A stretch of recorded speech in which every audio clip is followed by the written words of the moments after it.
Hello नमस्कार दोस्तों। आप सभी का आपके अपने यूट्यूब चैनल ऑफिसर्स क्लासेस 3.0 में स्वागत है। दोस्तों, आज हम लोग जो बात करने वाले हैं वह घन के बारे में बात करने वाले हैं। इससे पिछले क्लास में जो है दोस्तों वर्ग और वर्गमूल का चर्चा हम कर चुके हैं। तो आज जो हम जानेंगे दोस्तों कि घन किसे कहते हैं और घन जो है मतलब कैसे निकाला जाता है और उनके लिए जो है कुछ याद रखने योग्य जो मतलब कंडीशन है वो कौन कौन सी कंडीशन है। तो चलिए दोस्तों घन के बारे में बात करते हैं। तो घन जब किसी भी संख्या को सेम संख्या को 3 बार गुना करते हैं, या ऐसा कह सकते हैं कि 3 सेम संख्या को आपस में जब गुना करते हैं उससे जो प्राप्त गुणनफल होता है उसी को क्या कहते हैं, घन कहते हैं। तो दोस्तों जब किसी समान संख्या को जब किसी समान संख्या, या फिर इसको ऐसे कह सकते हैं जब किसी तीन समान संख्या को जब किसी तीन समान संख्या को आपस में गुना करने पर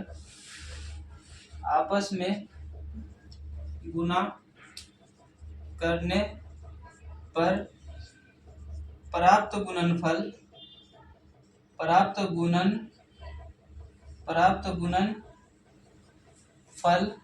उस संख्या का वर्ग घनमूल कहलाता है। उस संख्या का घन कहलाता है। एग्जाम्पल दोस्तों देख सकते हैं इसका। मान लीजिए कि अगर कहेगा कि 2 का घन निकाले, 2 का घन निकालने के लिए, तो 2 का घन मतलब क्या होता है दोस्तों कि सेम संख्या को 3 बार गुना करना पड़ता है। मतलब 2 को 3 बार गुना करेंगे, 2 गुने 2 गुने 2, अर्थात इसको हम ये भी लिख सकते हैं 2 का पावर 3। जब इसको गुना करेंगे दोस्तों तो 2 दूना 4 और 4 दूना 8, मतलब ये 8 जो है क्या है दोस्तों, इस 2 का क्या है, घन है। तो 8 क्या हो जाएगा, इस 2 का घन है। उसी प्रकार से जो दोस्तों हम देख सकते हैं कि 4 का कहेगा घन निकालने के लिए, 4 का घन कितना होगा, तो क्या करेंगे 4 को जो है 3 बार गुना करेंगे। 4 से 4 गुने 4 गुने 4, इसको लिख कैसे सकते हैं, 4 का पावर 3। और 4 से गुना करेंगे तो 4 चौका 16, 16 को 4 से गुना करेंगे तो 16 चौका 64। तो ये हो गया घन दोस्तों कि जब समान तीन संख्या को आपस में गुना करेंगे उससे जो प्राप्त गुणनफल होता है उसे घन कहते हैं। ठीक है दोस्तों। अब जो आगे हम लोग चर्चा करने वाले हैं दोस्तों कि मतलब घन जो है कम से कम जो है लगभग 10 तक जो है किसी भी संख्या का घन याद रखना जो बहुत ही जरूरी रहता है। किसी भी मतलब कम से कम 10 तक घन याद रहना चाहिए। तो आइए दोस्तों हम देखते हैं कि घन क्या होता है। 1 का घन 1, 2 का घन निकालेंगे दोस्तों तो 8 होगा, 3 का घन निकालेंगे तो 27 होगा, 4 का घन निकालेंगे दोस्तों तो 64 होगा, 5 का घन निकालेंगे तो 125 होगा, 6 का घन निकालेंगे तो 216 होगा, 7 का घन निकालेंगे दोस्तों तो 343 होगा, 8 का घन निकालेंगे दोस्तों तो 512 होगा, 9 का घन निकालेंगे दोस्तों तो 729 होगा, 10 का घन निकालेंगे दोस्तों तो 1000 हो जाएगा। तो ये तो हो गया 10। इतना कम से कम याद रहना जरूरी है दोस्तों, तभी हम किसी भी संख्या का घन आसानी से निकाल सकते हैं। अब आगे जो है मतलब करेंगे तो फिर जो है मतलब क्या करेंगे, किसी भी संख्या को 3 बार गुना करेंगे और उसके गुणनफल जो निकलेगा वो क्या हो जाएगा, घन हो जाएगा। ठीक है दोस्तों। जैसे देखिए इसी में देखते हैं दोस्तों, मान लीजिए कि 8 का घन निकालना है, तो 8 का घन मतलब 8 को 3 बार गुना करना है। तो 8 को 3 बार गुना करेंगे तो 8 64, 64 को 8 से गुना करेंगे तो 8 चौक 32 का 2, 8 चौक 48 और 3 51, 512। तो कितना है दोस्तों आज का घन, 512। उसी प्रकार से अगर मान लीजिए 4 का घन निकालना है तो 4 को 3 बार 4 से गुना करेंगे तो 4 चौका 16, 16 चौका 64। तो 4 का घन कितना हो गया दोस्तों, 64।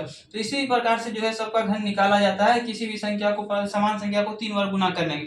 तो ये हो गया दोस्तों 1 से 10 तक का घन, जिसको याद रखना बहुत जरूरी है। अब दोस्तों कुछ जो है मतलब पॉइंट है जो याद रखने योग्य है, और वो पॉइंट यह है, इसको हम नोट करके लिख लेते हैं दोस्तों कि मतलब वो पॉइंट कौन सा है। काफी इंपोर्टेंट पॉइंट है दोस्तों। पहला पॉइंट तो यही दोस्तों कि मतलब किसी भी धन संख्या का घन निकालेंगे, किसी भी धन संख्या का घन निकालेंगे तो वो क्या होगा, धनात्मक होगा। किसी धनात्मक संख्या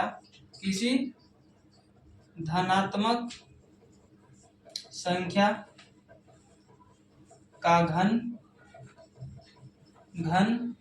हमेशा धनात्मक ही होगा, हमेशा धनात्मक ही होगा। कैसे दोस्तों, तो एग्जांपल से समझते हैं इसको। मान लीजिए कि 2 का घन निकालना है, मान लीजिए 2 का घन निकालना, क्या करना है, 2 का घन निकालना है। तो 2 क्या है दोस्तों, पॉजिटिव है। तो पॉजिटिव है तो 2 का घन मतलब 2 को 3 बार 2 से गुना करेंगे तो प्लस है सारा, तो सारा क्या हो जाएगा प्लस। उसी प्रकार से मान लीजिए दोस्तों अगर 5 का घन निकालना है, तो 5 का घन निकालना है तो 5 को 3 बार गुना करेंगे, 5 गुने 5 गुने 5 मतलब कितना आ जाएगा 25। तो देख रहे हैं दोस्तों कि अगर ये संख्या पॉजिटिव है तो इसका घन भी क्या आ रहा है पॉजिटिव आ रहा है, यह संख्या पॉजिटिव है तो इसका घन भी क्या आ रहा है पॉजिटिव आ रहा है। ठीक इसी प्रकार से दोस्तों अगर किसी भी निगेटिव संख्या का घन निकालेंगे तो वो निगेटिव भी होगा। कैसे दोस्तों, तो देखते हैं किसी ऋणात्मक संख्या का घन, किसी ऋणात्मक संख्या का घन हमेशा क्या होगा, हमेशा ऋणात्मक ही होगा।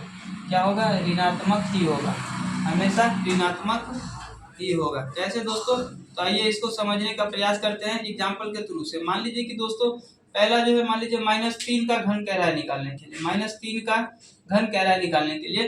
तो -3 का मतलब क्या, घन निकालने के लिए क्या करेंगे, -3 को 3 बार -3 से गुना करेंगे, 3 बार गुना करेंगे। तो दोस्तों गुना में क्या होता है, माइनस माइनस प्लस हो जाता है, तो ये दोनों मिलकर क्या हो जाएगा प्लस, और फिर इस प्लस और इस माइनस को गुना करेंगे तो क्या हो जाएगा माइनस। और जो है 3 तिया 9 9 तिया 27, तो ये हो गया 27। तो दोस्तों हमने देखा कि यह जो संख्या है जिसका घन हमें निकालना है वो भी निगेटिव है, और इसका घन जो निकला है वो भी क्या है दोस्तों निगेटिव है। तो इससे क्या स्पष्ट होता है दोस्तों कि निगेटिव संख्या का घन जो है क्या होगा, हमेशा निगेटिव होगा। मान लीजिए दोस्तों -6 का घन निकालना है, -6 का घन निकालना है, तो मतलब -6 को 3 बार गुना करेंगे तो 6 छाए 36, 36 को 6 से गुना करेंगे तो 216 होगा। फिर इसी प्रकार दोस्तों माइनस क्या हो जाता है, गुना में प्लस हो जाता है, फिर इस प्लस और माइनस को गुना करेंगे तो क्या हो जाएगा, ये माइनस हो जाएगा। तो फिर से देखिए दोस्तों ये अगर निगेटिव संख्या है तो जिसका घन निकालना है वो निगेटिव है, तो उसका जो है घन क्या होगा, वो भी निगेटिव होगा। तो ये हो गया दोस्तों कि किसी भी धनात्मक संख्या का घन हमेशा धनात्मक होगा, ऋणात्मक का घन हमेशा ऋणात्मक होगा। अगला जो संख्या है दोस्तों वह संख्या है कि मतलब किसी भी सम संख्या का घन क्या होगा, हमेशा सम होगा। किसी भी सम संख्या का घन, किसी सम संख्या का घन हमेशा क्या होगा, सम संख्या होगा, हमेशा क्या होगा, सम ही होगा, सम होगा, हमेशा क्या होगा, सम होगा। आइए दोस्तों एग्जांपल के थ्रू समझते हैं। मान लीजिए कि दो का घन निकालना है, दो कैसी संख्या है, सम संख्या है। तो 2 का घन निकालेंगे तो 2 को 3 बार गुना करेंगे 2 से, तो 2 दूना 4, 4 दूना 8। तो दोस्तों जिसका घन निकालना है वो भी सम संख्या है, जिस घन जो निकला है वो भी क्या है, सम संख्या है।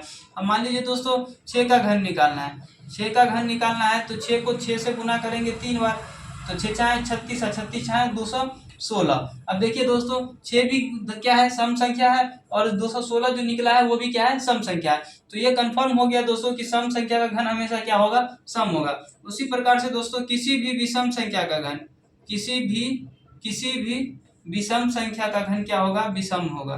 किसी भी विषम संख्या का घन हमेशा क्या होगा, विषम होगा, हमेशा विषम होगा, हमेशा क्या होगा, विषम होगा। इसको भी एग्जाम्पल के थ्रू समझते हैं दोस्तों। मान लीजिए एग्जाम्पल क्या है, तो एग्जाम्पल 3 का घन निकालना है, 3 का घन निकालना है। तो 3 को 3 बार 3 से गुना करेंगे तो 3 तिया 9, 9 तिया 27। अब देखिए दोस्तों 3 भी क्या है, एक विषम संख्या है, और 27 भी क्या है, एक विषम संख्या है। तो क्या यह निष्कर्ष हो गया, क्लियर हो गया दोस्तों कि विषम संख्या का घन क्या होगा, हमेशा विषम होगा। मान लीजिए कि दोस्तों कि जो है हमें किसका निकालना है, तो मान लीजिए 5 का घन निकालना है, 5 का घन निकालना है तो 5 को 5 से 3 बार गुना करेंगे तो क्या होगा, 25 25 25 पंचे 125। तो 125 यहाँ 5 भी विषम संख्या है, 125 भी कौन सी संख्या है, विषम संख्या है। तो दोस्तों यह स्पष्ट हो गया कि सम संख्या का घन हमेशा क्या होगा, सम होगा, और विषम संख्या का घन हमेशा क्या होगा, विषम होगा। ठीक है दोस्तों, तो मतलब हमने यह घन संख्या के बारे में जानने का प्रयास किया कि कैसे घन संख्या किसे कहते हैं, घन संख्या जो है मतलब कैसे निकाला जाता है, और उसके बाद जो है किन किन कंडीशन में जो है घन संख्या क्या होगा। तो दोस्तों यही एक छोटी सी जानकारी थी। अगर वीडियो अच्छा लगे तो चैनल को सब्सक्राइब करें, वीडियो को शेयर करें। अगर कोई भी मतलब जो बात समझ में नहीं आए या फिर जो है इसमें सुधार किया जाए वो कमेंट में जरूर मेंशन करें। धन्यवाद।